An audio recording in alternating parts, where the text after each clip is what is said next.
Hi, welcome back to the A to Z podcast, you guys. My name's Zero Remsen. You probably know that by now. If you're watching now, this is episode whatever. I really lost track, even though I just had it. Neither here nor there. I am Zero Remsen. I'll be your resident Yang. To my left, right, whatever direction I put him in. Underneath me is Aaron Chase. He'll be your resident Yin, representing the dark. I represent the light, and we come together in a yin yang motion and we talk about our perspectives on the world. We both are very similar people in our core, but our situations caused us to be on two huge ends of the spectrum. But somehow we still manage to be okay, get along, and talk and have some fun along the way. In the meantime, in the green time, we are going to talk about something today. We don't really have anything planned. Like sometimes we do, sometimes we don't. Today is not a planned episode. So, Aaron, you had something, maybe, a thought? I have two things. Okay. First thing is I will slowly become the Yang. Yang. We're also going to figure that out by the end of this podcast. Eventually, we're going to have that. I need to come up with like a concise way of saying it so then it like flows together. I got to think of it like stand up. Just if I have it memorized in my head, I just run through that and then we can get into the meat and potatoes. Talk about anime. Oh, okay, we can get into it maybe later. I think Aaron has something in his mind, but yeah, there's definitely my nerd has a lot to say about anime. But Okay, before I ask what I was going to ask you, we will get to anime. Zero for context. Carly, I care about her very much, and she's the one who got me into anime in the first place. She showed me. So you gave him his first hit. You're a bad person. It's a bad, dangerous road putting somebody on anime. Technically, I started with Dragon Ball Z when I was a kid, but I don't count that.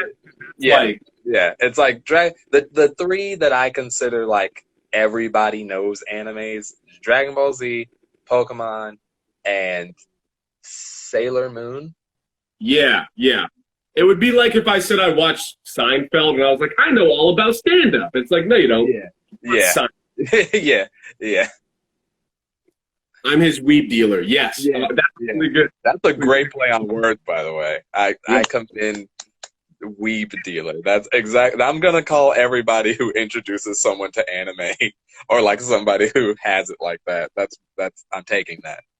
She's a writer. Whole other thing. Either way, before we get into anime, so you've never been high. I've never been any higher than contact high. Have you ever been drunk? I have never been drunk. No. I have had drinks. I have never been drunk. Okay. Why? Why? In order of most important to least important. Number one, I have a thing about control. Like, I'm already pretty out there and wacky, at least from all the feedback that I've gotten in my life.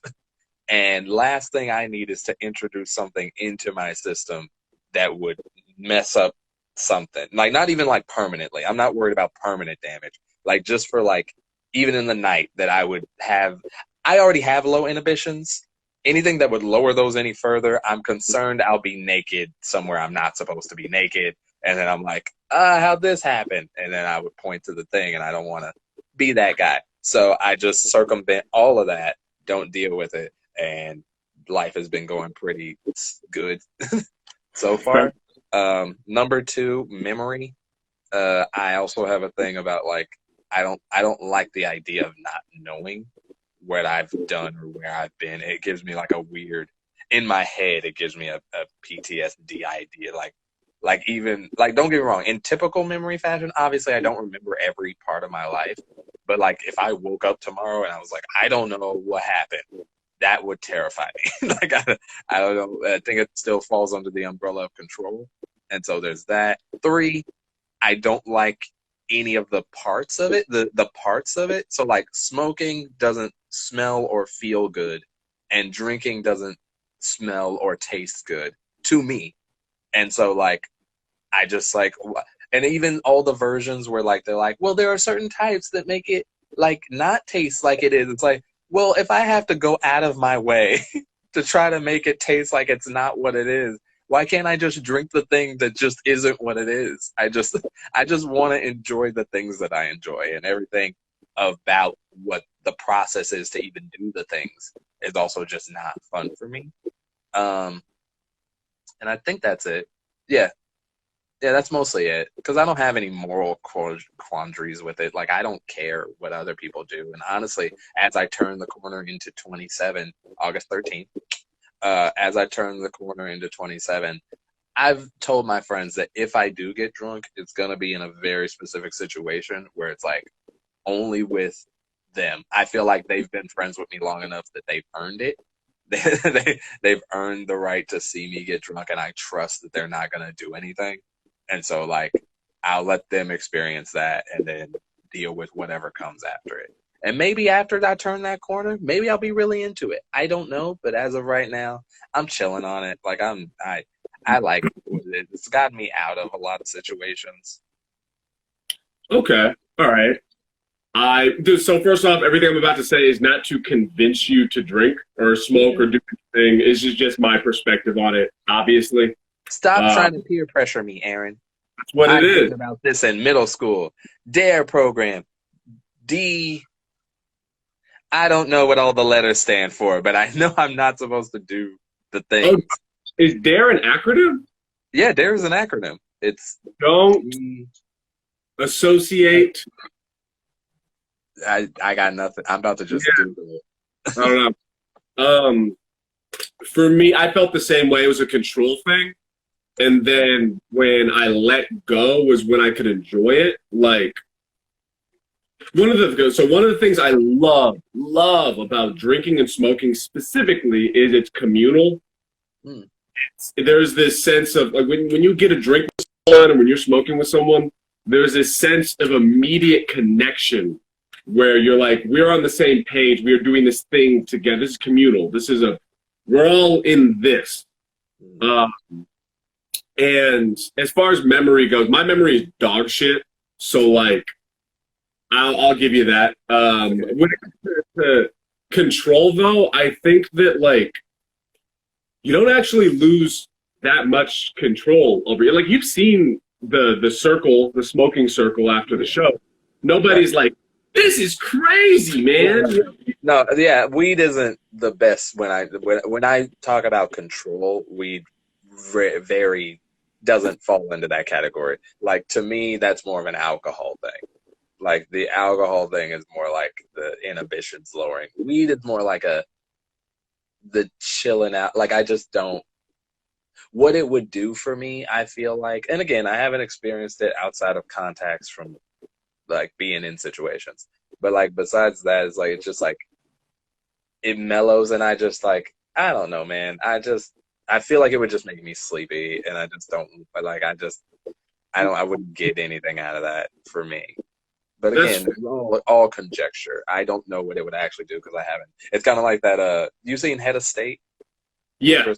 It's like, how can you talk about weed if you ain't never done weed? It's kind of like that thing. It's like, I can talk about it. I know that I don't have any desire to. But as far as its actual effect and what it is, like, yeah, I'm not the person to go to about that. I get you. And okay, so what you said about drinking with your friends, if you decide to do that, I would love to be a part of that. If I haven't known you long enough, fair enough. But specifically, because weed is my thing, if you ever decide to smoke, take edibles, do whatever, I would love and appreciate to be a part of that experience. Yeah, it's always. And it's something you'll find. This is something specific to me because I'm also doing the abstinence thing. That when you gay? when you're a thing that, like, shows a level of, like, going against the social norm. Yeah. And then you think about letting in or trying the social norm. There's this thing that everybody does, like, they want to be a part of it out of curiosity, and they're just interested to see, like, okay. Like, regardless of if you end up continuing doing it or if you're just like, it happened, like, everybody's like, yeah, I want to, like, the amount of people that are like, I want to be there. I want to see you drunk, or I want to have. Harrison! Oh, yeah, Harrison's in the chat. Harrison! You're always so hype on Harrison. I think what it is, so, okay. I think the reason people want to be involved is that communal feeling. It's like, oh, he's going to experience the community. He's going to feel like this is why we're all giggling. Like, I think that's part of it. Right. And I guess I get that. Again, I don't judge it. I totally understand it. It's just as somebody who's on the like experiencing it part, it's like I feel like everyone else and that's weird for me to say, but it's like I think because I'm in this weird middle place where I'm making it a big enough deal that I don't want to do it and I Yeah. know that I don't care to do it.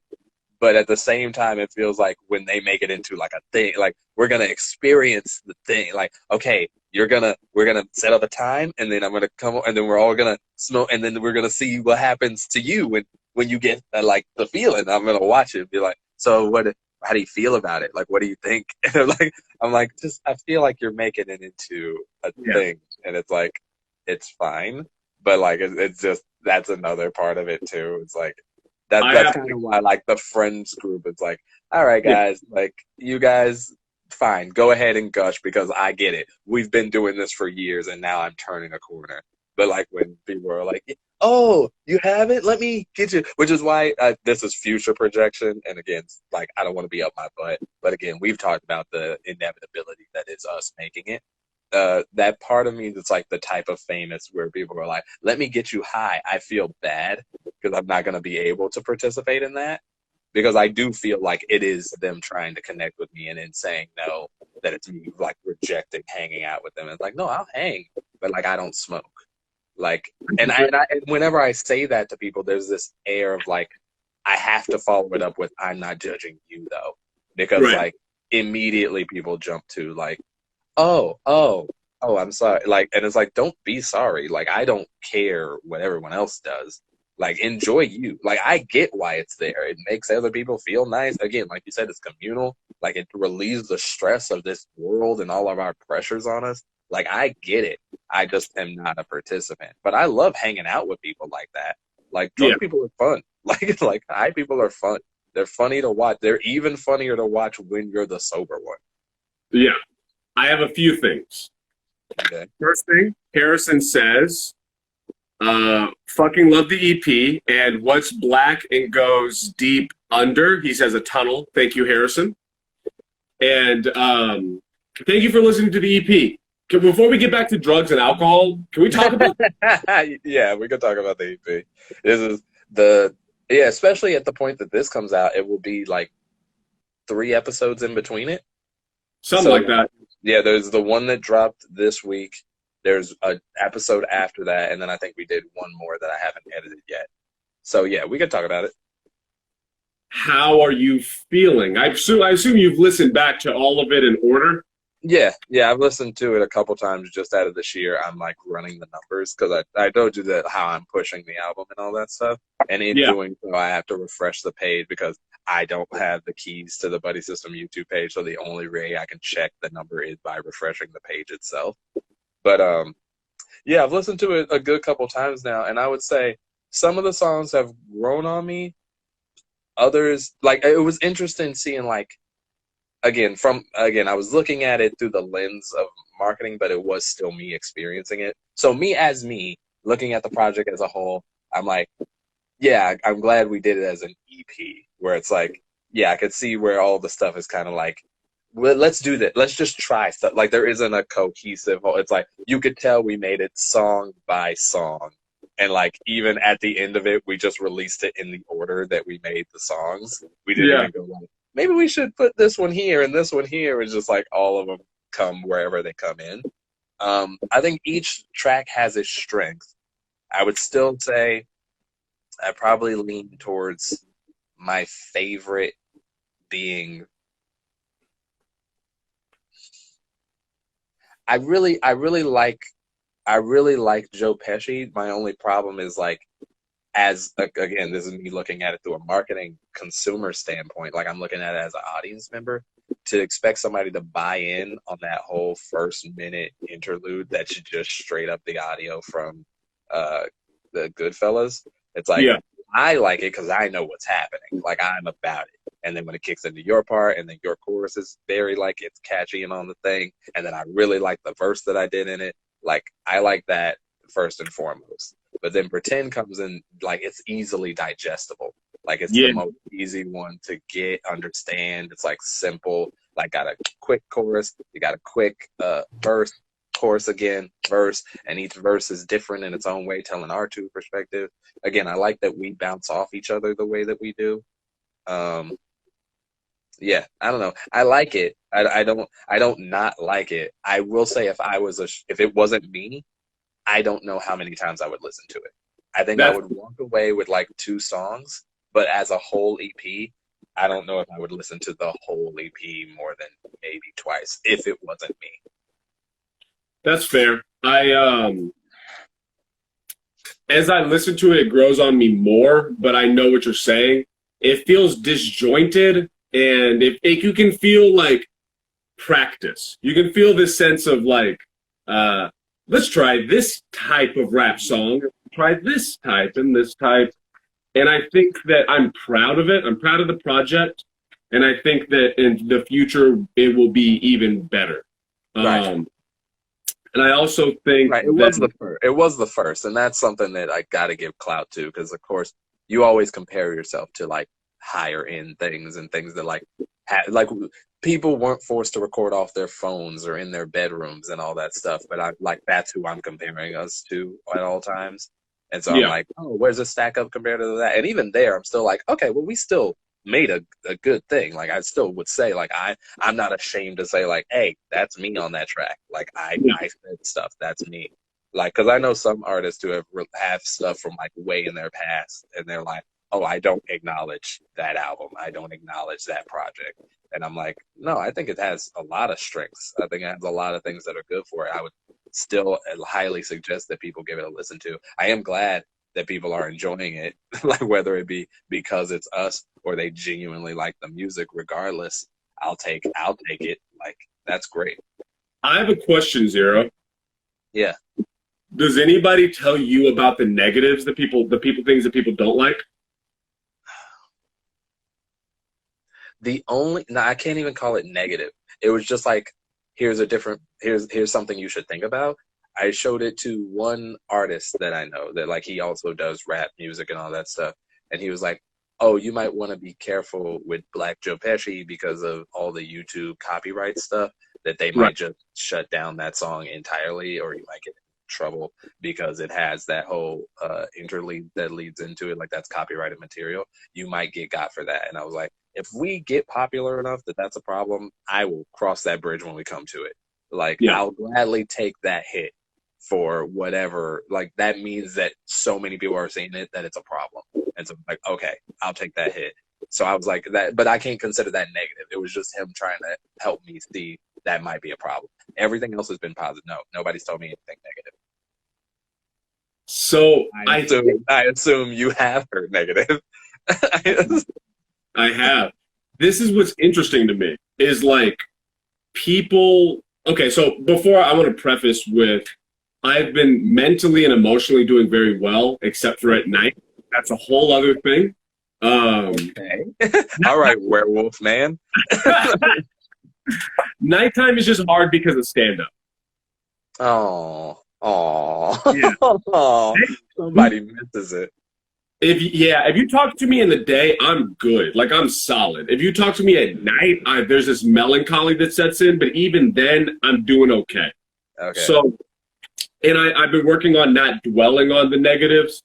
My phone's getting warm. If my shit disappears, I'll be back. Okay. But I've been working on not focusing on the negatives or whatever. But for the sake of this podcast and what it is kind of my job as the resident yin to bring it up. But we're trying to bring you to the light, so don't dwell in it. Yes, and I'm also trying to bring you a little dark. I want you, Yeah. Yeah, I'm crying more. But there seems to be, like, people have a comfort in letting me know negative shit, where they don't seem to have a comfort with you in that. Like, if someone doesn't like something I do or I'm a part of, or someone hears something that I do and other people don't like it or I'm a part of it, everybody lets me know. And it's weird to me. That's interesting. I would say there's, so me and my other friend, we talk about this in another way, that like there's almost, God damn. and I don't know. You okay? It's flies, man. I mean, it's terrible. Okay. All right. All right. I don't have that problem. But like, what was yeah. So again, like everything, good and bad, right? So like for yours, there's some inherent negative to that. That's like, yeah, you're getting all the negative feedback, all the stuff like that's not nice to hear, or like why people feel the need to come that far out of the way to tell you that. But there's another part of me that when I hear that, I feel like that's like on me in the way of like, the way I'm doing way more push. Like, I don't know how you're pushing it or like where you're going with it. I feel like I'm being way more annoying to people. Like, I've gone through everyone in my Facebook line, essentially as far as Facebook will let me, and just direct message them. And I've direct messaged everybody in my Instagram. And nobody has been like, what the f are you doing? Stop it. Like, they're like, oh, like, and like, okay, I'll give it a listen. Or like, I feel like it's them being too nice to me. Like, it's like, oh, we don't want to hurt. Oh, he made an EP. Okay. All right. Yeah, I'll listen to it. Totally. And then they don't really. And I'm like, oh, okay, cool. Well, if you like it, share it. And they're like, totally.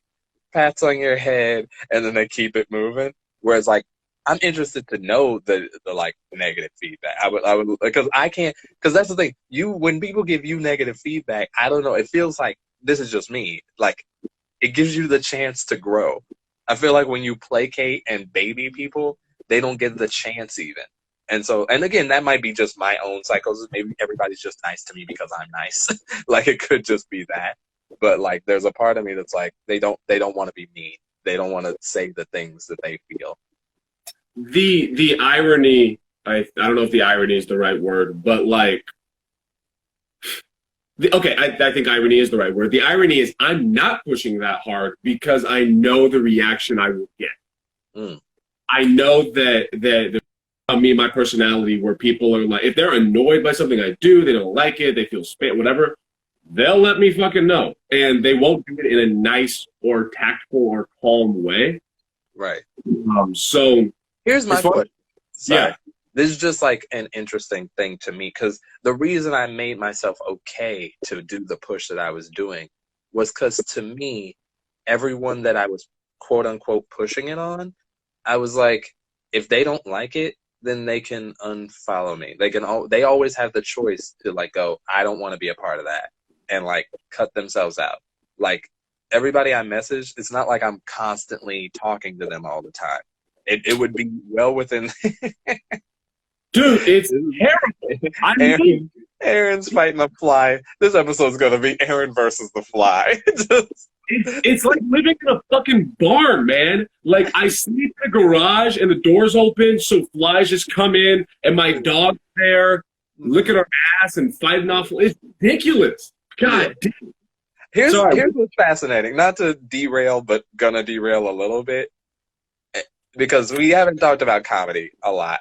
But like, it's interesting to me that like when I talk to you on this podcast, or when I listen to you in your podcast, you have these things that I'm like, why isn't that on stage? Like, this is a thing that is very specific, and because you talk about like yeah, I'm like, I don't want to, like, recently you were on something, I can't remember what you were like, I can't not talk about the corona thing, but I don't want to do it from a hacky place, and I understand that, but I'm like, your thing is such your thing that it's like it would only be hacky if you didn't talk about everything that you're in right now. Your situation as it stands is a wacky situation. The fact that you're in this living situation is a story. And I don't get to hear that story, but I hear about the cooties thing, and I hear about like other stuff that's like, I guess, relatable. It is true and it is real and it did happen to you, but I feel like the details are what makes it like I want to hear that. At the very least, I want to hear that, and then you make it funny on top of that and you're killing. But like, I don't know. That's just like it's like, okay, all right, that's funny to me to watch you fight a fly. And it's like genuinely upsetting you. Like, for comedy's sake, I know I think I'm getting rid of most of my old material, and I'm gonna start doing that. Like, Yeah. Oh, let me preface and say, by the way, that I only thought of the playground cooties joke. That joke is funny. That's why it came to mind. I don't want to make it sound like, oh, that joke, throw it out because it's bad. It's just like, it's when I see this or other things in you, or we talk about the darkness of all the stuff that goes on with you, I'd much rather hear that story. And that's just me. Again, that's just me. I love that kind of stuff. As positive as I am, I revel in the darkness. Like, yeah, for but me, when it comes to comedy, when I come back, it's going to be very different. I can tell you very confidently it's going to be different. What I'm going to be talking about and how I'm going to be talking about it is different. The way I view the world is different. It's changed. So, you know, if you continue to listen to the ACMM, you'll hear the like every 100 episodes I listen back. Okay. And the shift and the change in me as a person is fast. Like, it happens and you can feel it every episode. It's like, oh shit, he's moving in a new completely direction. So yeah, man, it's gonna be different whenever I come back, but well, I'm excited. Yeah. Back to the music thing. Oh, yeah. I don't like when it comes to the negativity. I've gotten also, let me preface, not a lot, not nearly as much, not nearly as much as when life was normal.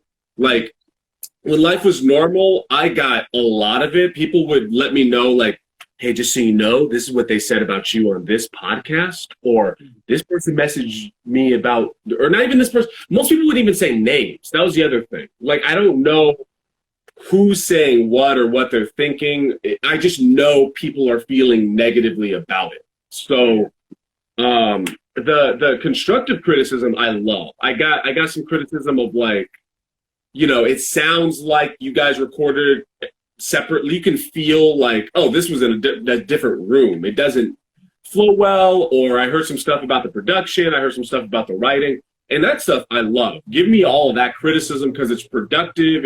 There's something to latch onto so I can improve. Right. But then there's also criticism of, like, just simply, why the fuck are they doing that? Or they're wasting their time, or that's stupid, or whatever. Like, that's funny.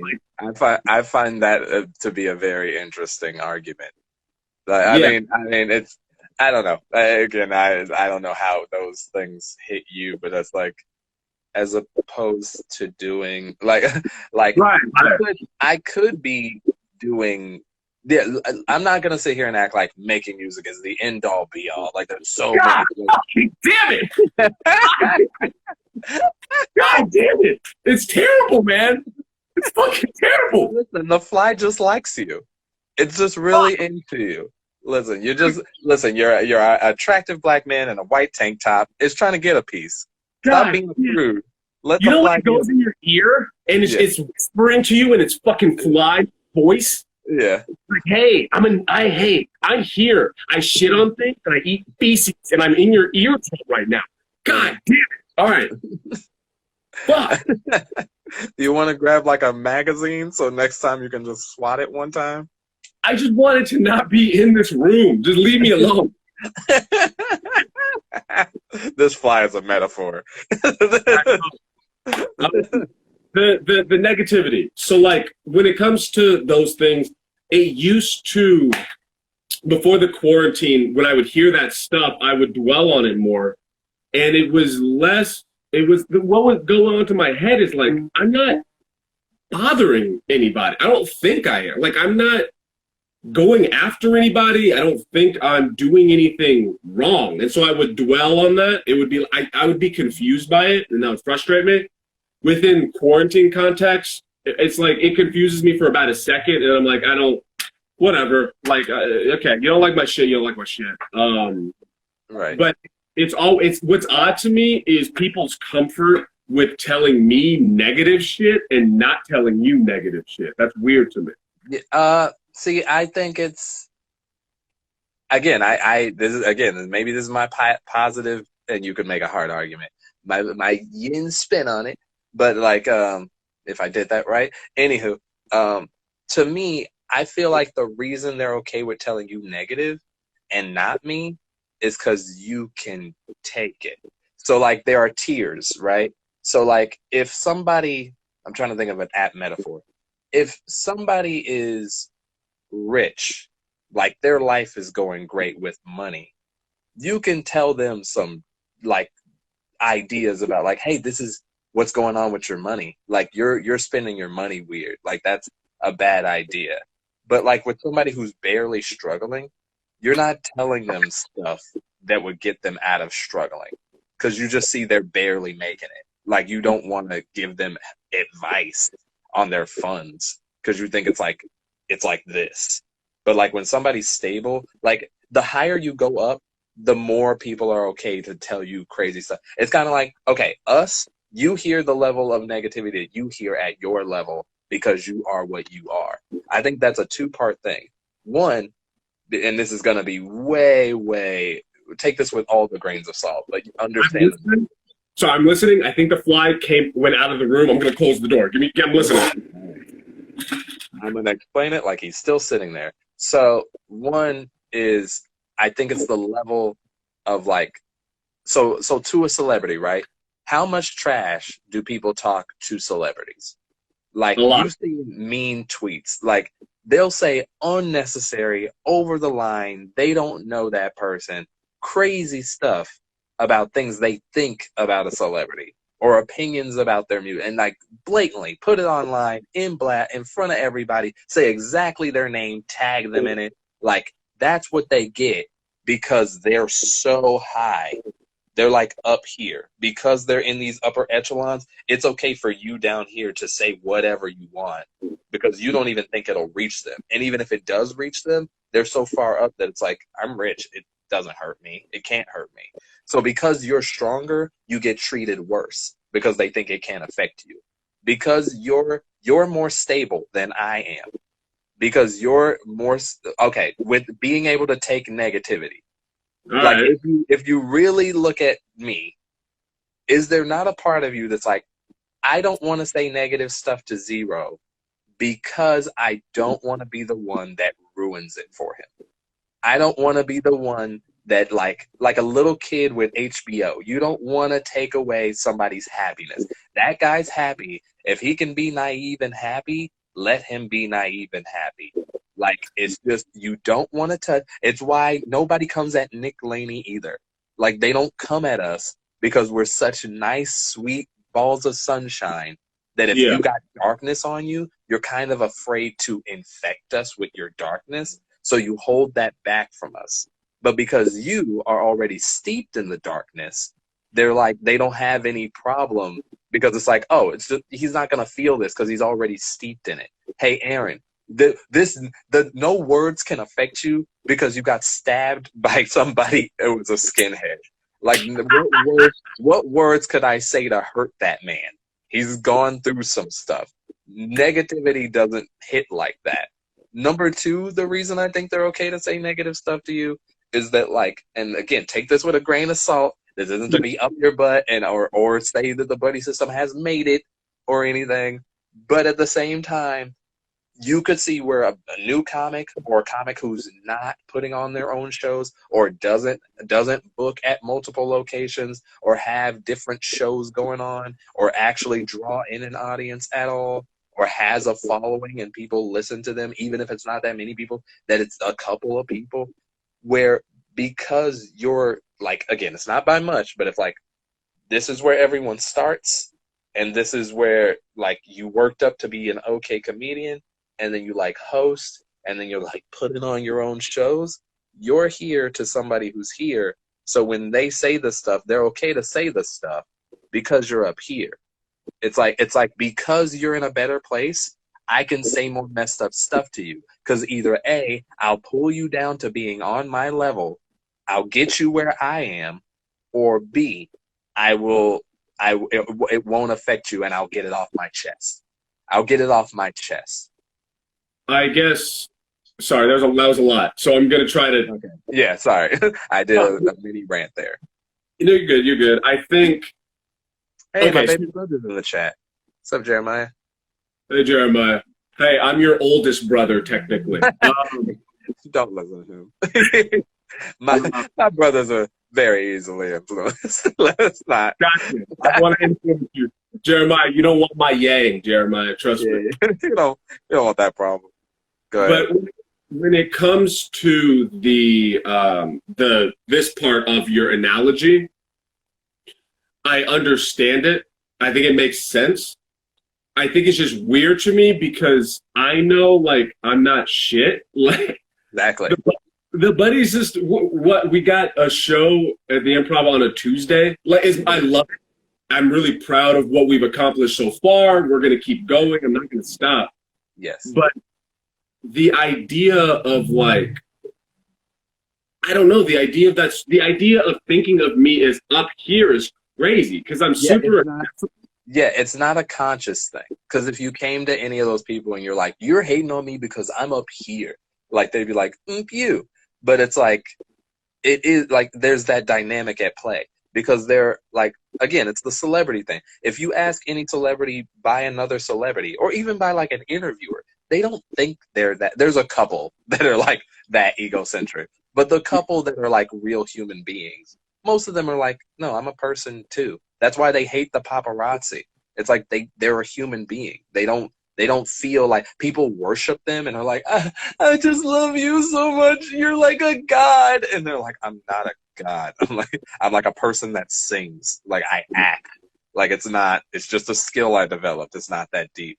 But like, that's where you are. You're never gonna think you're much higher unless you get pushed. Again, it's like, if it's this weird thing where I think it's a level of like humbleness, but it's like when you get pushed, the humbleness goes away. So like, you're humble until somebody's like telling you, you ain't done nothing. Like, you're nothing. Like, you might as well be an open mic comedian. Like, you guys, buddy system is lower than you even think it is. Like, you don't even have a podcast. You don't even have people coming to your shows. You don't even have, like, you don't have venues. If somebody told you, you guys don't have venues, you guys don't do shows, you don't do shows. Like, you'd be like, yes, we do. We do shows. We put in the time, we put in the effort, and we pick the acts. We put on shows. Like, it's something to be said. I guess what confuses me about it, it's like, it's just hard to wrap my mind around. Just because I'm not. Why'd you just sign shit? No, oh, was that what that is? No, I was doing the Naruto thing. In my brain, it's, you're like, they bite their thumbs so hard that it makes it bleed, and then they like summon by doing it across. Why I had that thought just now, I don't know. Anime went in my head for a second. That works. Carly, I'm a real one.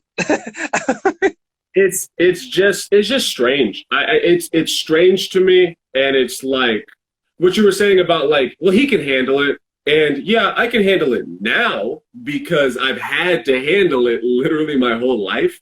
Exactly. Constant. So now I'm like, okay, I guess you don't like me either. But I guess for me, I don't know if a person like that would be listening. It's like, I anime shit. Oh yeah, we forgot to talk about that. We'll get around to it. It's probably not going to be this episode because we got like 19 minutes, but it's just strange, and it's frustrating because I want those, like, okay, I'll use the buddy system in the IE for example. I want everybody in the IE to be as good a comedian as they possibly could be. It's going to help all of us. I can book you more. People are going to recognize us. The LA won't shit on us so consistently.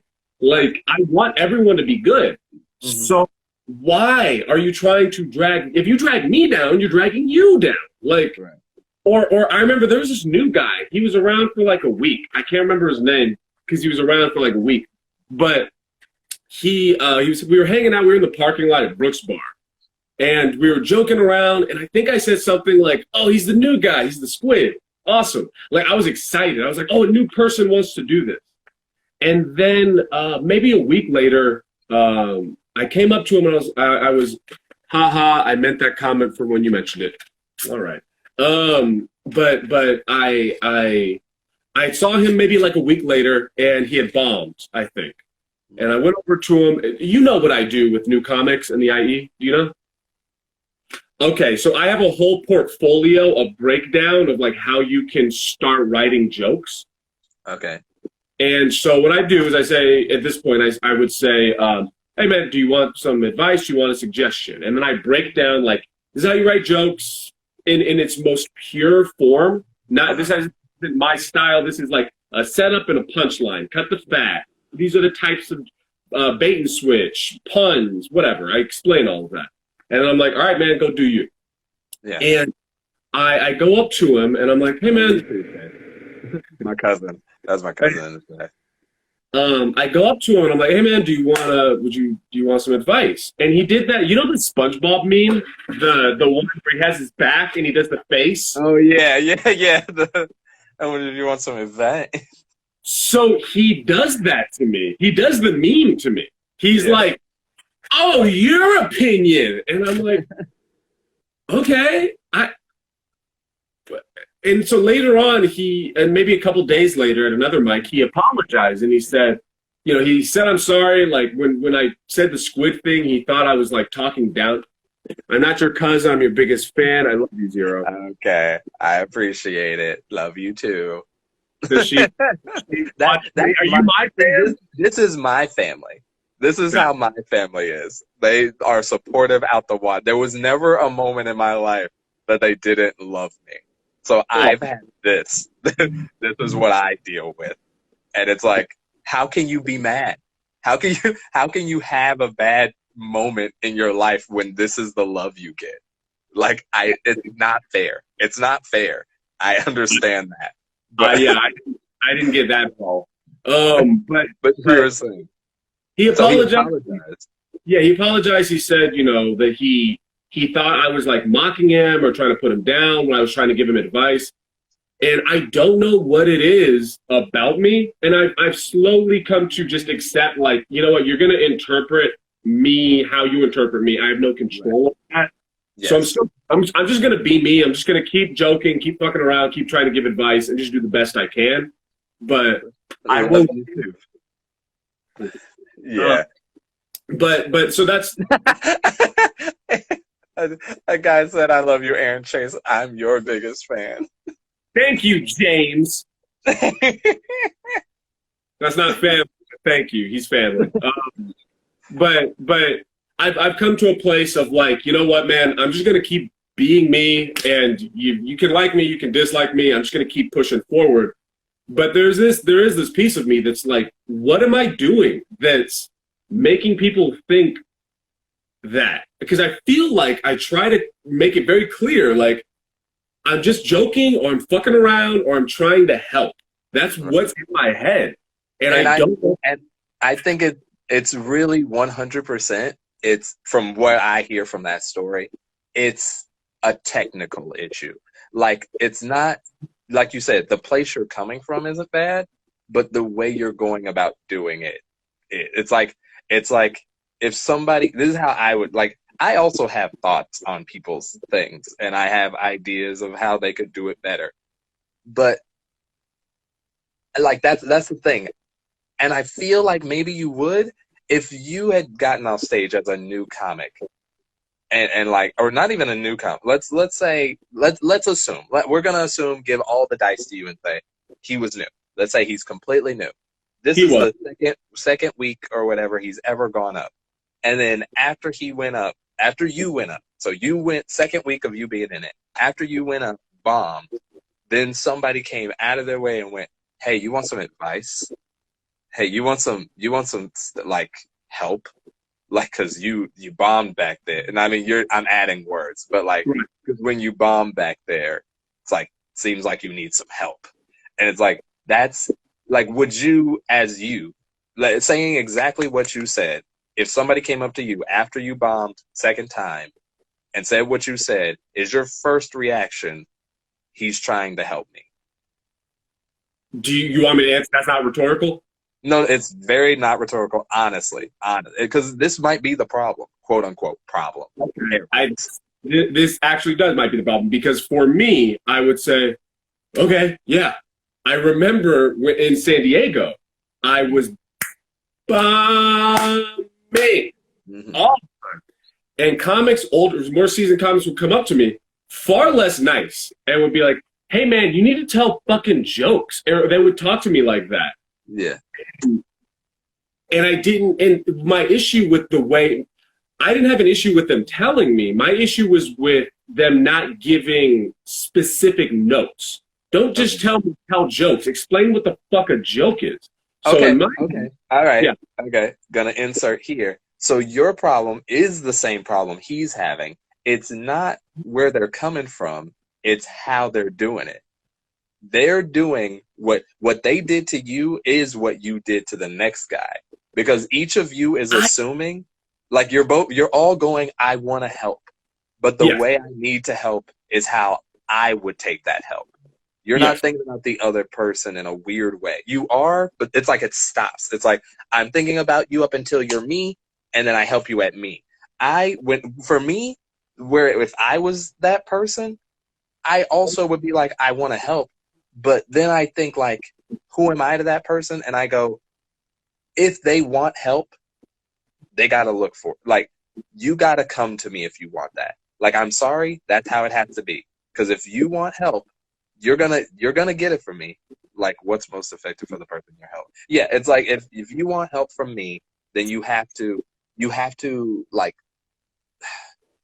I'm sorry, you have to jump. You got to jump, because if I come to you, it is good. There's only one way you can take it. I feel like there's only one way you can take it. The only way you could take that is, I'm here, you're here. I do this a lot, and I'm just realizing that from this podcast. I'm here, you're here. Let me help you because you need help. And it's like, nobody. That's just not human to me. There's very few humans who can take criticism like that from somebody, and they would take it full on. I More have times than not, it's like, I have a couple of things. First okay, thing is, I guess for me, I was still able to handle it because I'm just used to it constantly happening, of people just telling me their very negative feelings. The second thing I would say, and I think is the difference between what I was doing and what those comments were doing to me, was that I have a curriculum, I have a way to actually explain it. So right, his interpretation of it, I can see how it can hurt your ego of being like, I bombed. Now someone's saying like, you need help. I get how that hurts the ego. This is the more harsh side of me. This is the yang side of me. And that is okay, to say, you're in stand-up fucking comedy. If you can't handle somebody saying, hey man, do you want some advice? Get the fuck out, man. Like, you're not going to be able to handle this, because you're going to have people yell at you that's not constructive. You're going to have people telling you you suck. You're going to have people telling you you should give up, you should quit. I'm coming up to you very calmly and nicely, and I'm saying, I'm not a professional. I'm not Dave Chappelle, and I understand that, but I've been doing this longer than you. Fucking listen, because I'm trying to help you. Get the fuck out, man. I don't know. I got nothing. I don't know. It's like, and also the reason I don't, and by the way, when we start up again, I'm not going to do that anymore. If someone wants advice, they can come up to me. Yeah, But that's what I'm saying. I'm saying, like, it's not, again, it's not, yeah, it's not that your heart isn't in the right place. No, I was repeating you. Ah, okay, got it. yeah, I was like, the chat is really bad because it's like the timing and like how we get the messages. But there was, what was I saying? Yeah, there is a way to do it where you do the approach, but it has to be so soft. And I get where you're coming from. It's like, yeah, if you're in stand-up comedy, yeah, hecklers are heckler. But it's yeah. also, this is me playing my side of it, is like, that's one thing. That's what it is. It's exactly what I'm saying. I'm putting myself out in stand-up comedy. I put myself in stage, which means I signed the doctrine that says audience is going to give me feedback. That is the equivalent of me coming up to you and going, hey, I need help. Help me.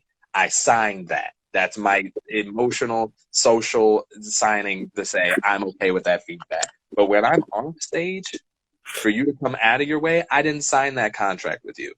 I didn't say I want that, because there's a part of me that's like, again, I'm just playing his mindset. There's a part of me that's like, I'm also very like, don't give me your advice. Like I don't want it. Like I don't want other people's thing, because I want to develop as this is the artist in me. I want to develop as purely as me as I'm supposed to. And so I don't let anything in that isn't like me or I've decided is helping me, which has a lot of detriment. I'll sit here and say right up top, there's a lot of detriment to being that hard-headed in a way.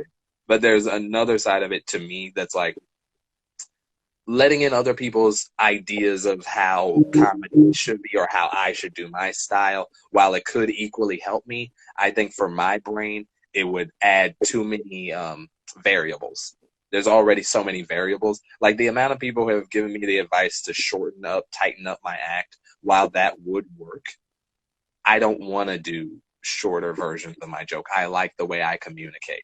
And so you take the good with the bad. And this is a blanket statement. I don't block out all advice. Like, obviously, sometimes people come up. One of my best jokes is one a dude came up to me afterwards and said, hey, you did the numbers wrong. Like, you got the numbers wrong. And then I redid the math in my head. And I'm like, oh, you're right. And he said, yeah, you should add this. And so then I added an extra thing. And now I have that as a part of my act. And it's like way better. It's like a way better joke. And I thank that dude every day. Like the original version, I'll tell you what joke it was. It was my 12 Days of Christmas. The original version of that joke, I think it stopped at the 5th day of Christmas. It was like 5 golden rings. Like, what am I supposed to do with 5 golden rings? And then he was like, yeah, what if like after you had the rings, like then the animals started, like you had to sell the rings to then pay for all the birds that you just got. And I was like, that's amazing. And I was like, that's dope. And so now I elaborated and made it my own. But had he not given me that feedback, I wouldn't have evolved it anymore, because that's where I was. But there's a way and a difference between like, hey, I have an idea for a tag, or I have a thing. Like, here's my thoughts. I think it's about like, it's like when it comes to technique. Again, we're in comedy. When it comes to technique, I think everybody is supposed to do their own thing. Like, just let them do their thing. If they come to you and go, hey, what's wrong with do you see something wrong with my technique? Like when you come and you're like, I get a negative reaction. Why do you think I get a negative reaction? Then I'll tell you why I think you get a negative reaction. And even then it's like, I think you get a negative reaction because X, Y, Z. But like, if I came up to you after you just got like negative reaction and I decided for you when you bombed that you wanted my advice, and I'm like, hey, real quick, I just wanted to tell you the reason you're getting negative advice is because of this. Just letting you know. I get what you're saying, and I think, sorry, I don't mean to cut you off. It was good that you were we got 5 minutes. Yeah, we'll start the rant. I think that, okay, so first off, I'll say I agree when getting unsolicited advice, I agree that people's reaction to that is generally negative. Thank you, Tiffany. I understand that, and I think that when we come back, I won't be giving unsolicited advice just because I've changed and my thought process has changed during the quarantine. But at the same time, it's like I also understand that you're trying to help. I want to put it out there for everybody that that's clearly him trying to help. That's like a good thing. That's like he said, he's trying to bring everybody up. Like it doesn't make sense to like tear you down. Neither here nor there. I just felt like that needed to be said. No, it's all good, man. But to me, I feel very responsible for the IE, the comics in the IE, because it's like we're running almost all of the shows there. Like we have this Disney monopoly on the shit, and this does not work. In my head, it was like, this shit doesn't work unless everyone's good. So I need everybody to be on their fucking game. And that's why for the longest time, I would get annoyed with people being lazy, not writing, not going to mics consistently, and then getting mad at me because you're not getting booked. It's like, well, fucking work, man. I'm working, fucking work. And so for me, I was in this headspace of like, I need to make sure that the community all moves up. And I'm not saying I'm the god of the IE or anything like that. I'm saying relative to the newer people, I've been doing it longer. In the same way that when I talk to KJ, I shut the fuck up. I don't say shit when I talk to KJ because he's been doing it longer and he's better than me. And it's like I think stand-up comedy is a meritocracy. It's like a dojo. You respect if your belt is higher or darker. I don't know how the belts work, but if your belt has straps around it, little pieces of red tape or whatever, you are better. I'm going to listen to you. Humble yourself, man. Like, calm down. Yeah. So for me, I'm not gonna do that when we go back because my mentality has changed and the way I things has changed. Yeah. But yeah, man, I don't know. When it comes to the negativity, I handle it better. And it's, what did she just post? Was that a diaper? What is that? Oh, it's a dojo gi. It's a gi. Yeah. So my mentality about it's changed. A diaper? My mentality is about it's changed. My mentality about myself has changed. It's all changed. So when I go back, I'm probably going to be very different. But and you know, I can handle the criticism. I can handle the negativity, and I've accepted it at this point. If people don't like my album, they don't like me, they don't like my comedy, they don't like the buddy system, that's fine, man. That's cool. Do you, as long as you stay the fuck away from me, I'm good. It's just odd to me. That's really where it's coming to now. And I get that. And what you'll learn to me, again, and this is airy-fairy thoughts. Again, I'm not there and I haven't experienced, well, that's not true to a certain extent. But what I've learned in people is when you stop trying to do the thing will come to you. So like what you'll weirdly experience is because you're not going out of your way to try to give people advice, people will come to you for advice. Because I don't know if you've noticed the way that people, again, you just described how you view the buddy system. I'll try to wrap this up because I got 30 seconds. But like you clearly have done something for the IE. The new kids that come in now look at you guys like you've done something. Like they look at you like, oh, they know what they're doing. They're up there. So like I'm going to go and they're going to come to you for advice. We got 24 seconds. Do you want to try to do another one or do you want to call this? Let's start it up and make it ending and then we can call it. Okay. All right. I guess where I'm at is I still am weirded out by the amount of negativity that comes at me more than you. But I'm in a place where it's like, you know what, man, I can handle it. I'm used to it at this point, and it's not going to stop me from continuing to pursue my dreams. And when we go back to doing shows again, I'm not. If you ask me for advice, I'll give it to you, but I'm not going to go out of my way. Yeah. And again, it will come. It will come. Again, that was what I was ending on, was just the idea that I can't see that not happening, just in the way of like, yeah, you're on your path and you're doing your thing. And again, it's that, how do I put it? I mean, you understand it. I mean, you understand on some level that like, it's not everybody. Like, yes, there's some people who just are, your vibe just doesn't hit them right. There's some, but like, I think that it's like, honestly, it's probably more, again, it's that thing I said in the McDonald's episode. It's like, that's more of a thing with them than it is with you. Now, don't get me wrong. Yes, there's techniques you could go about doing things better so it doesn't communicate that way. But I feel like you're also very good at like cleaning it up after you've said something that isn't that. Like once you see them start to get like, what do you mean? That's actually a thing I've been working on. Is I've decided that what I was doing before was I was trying to clean it up while I was saying it, and it was making it awkward and not fun or funny. Right. And then now I say whatever I say.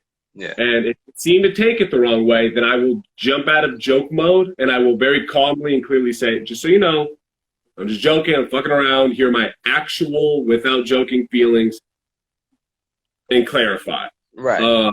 That's kind of how I'm handling it now. Right. And I think that's a good way to go about it. Again, learning and growing. And yeah, as far as my thing, I don't really see it as like, yeah, it's fine for me when it's fine for me in those moments that, yeah, I don't get bombarded with it and it's not like weighing me down. But there are sometimes, as much as I just said, like, I'm not looking to take in any opinions, there's also a part of me that when I get off stage and I don't know if you've had this happen. Have you ever gotten off stage after you bombed and people will come up to me and like, that was good. You did good. And I'm like, what are you No, talking about? That happens to me. Like people will come, like I'll get off stage after doing bad, and then like it'll be like a couple minutes later, and like I literally chalk it up to they see I'm a nice person and a good person, and they don't want the puppy to cry. They don't want the little boy to cry, and they're like, hey, don't do that. So they go like, hey, you did good. Hey, you did good. Like, and I'm like, don't do that. Like, just let me feel it, and then I can grow from it. Because if you tell me that, I'm gonna take it, and then I'm gonna think like, yeah, I did do good, and then I won't fix it. I won't change. I need to learn that it's bad to know that it's bad. That's why I like comedy to an extent, is because they can't fake. I mean, they can fake a laugh, but I can feel when it's off time, or right. when they usually audiences don't care and they just don't give it to you. But like in general, like that's a thing I experience. It's not all the rainbow life isn't all rainbows. There's a certain darkness to it that's called people are too soft, but you can feel them being soft to you on purpose. Like the amount of times, like one of the biggest reasons that I sometimes doubt how funny I am is because I genuinely sometimes think people just like me. Like it's not the jokes are funny. It's not that I'm good on stage. It's that I'm a swell guy. And you can tell I'm a swell guy. And so they're like, we want swell people to do well in life. Yay, swell person. And they're like, you're funny. And I'm like, I don't know if you mean that, but thank you.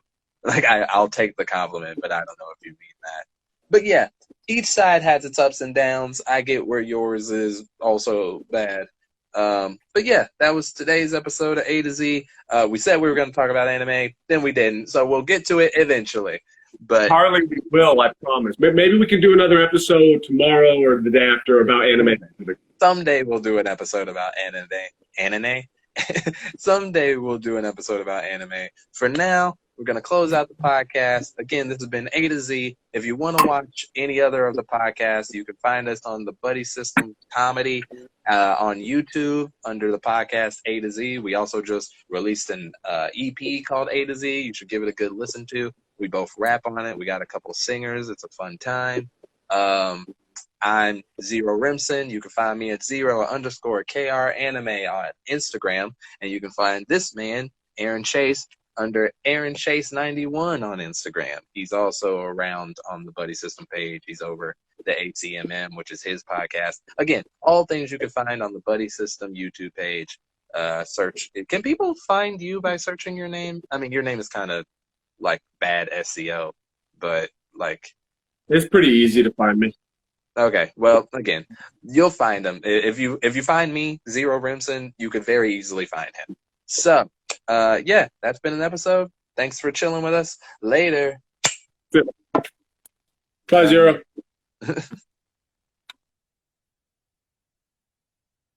Now that he's gone, I could talk to you guys for real. I'm kidding.